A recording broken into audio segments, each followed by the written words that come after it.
বিসমিল্লাহির রহমানির রহিম। কিছু নির্বাচন প্রসঙ্গে কিছু কথা বলতে চাই। বাংলাদেশের নাগরিক হিসাবে আগামী জাতীয় নির্বাচন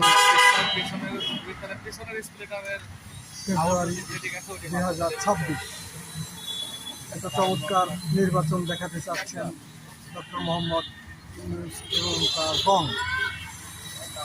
তো সেই ক্ষেত্রে বিএনপি ভাইদেরকে বলতেছি যে বাংলাদেশের উপরে যে নির্যাতনগুলো হচ্ছে এগুলো বন্ধ করার ব্যবস্থা নেন।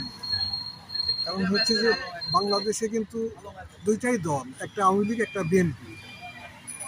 হ্যাঁ, ভাইয়ে ভাইয়ে যদি মারামারি থাকে তাহলে তৃতীয় পক্ষ কিন্তু সুযোগটা অলরেডি নিয়ে নিছে।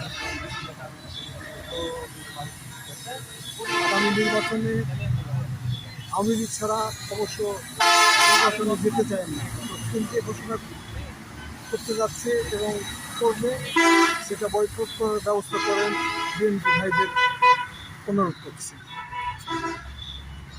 করছি এই কারণেই যে আওয়ামী লীগ এত বড় একটা সংগঠন, যেটা বাংলাদেশের প্রথম, এখনও 75% যাদের 70% জনসমর্থন আছে, বহির্বিশ্বে এত কথা বলতেছে, কারো না কারো কথা শুনতে হবে।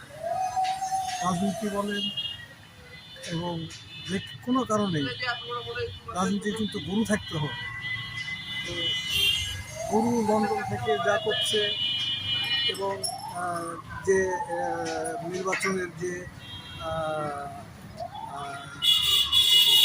এমপি প্রার্থী যে ঘোষণাগুলি দিলেন, এগুলো কিন্তু অনেকটাই সঠিক হয়নি, ওকে পাস করানো সম্ভব নয়।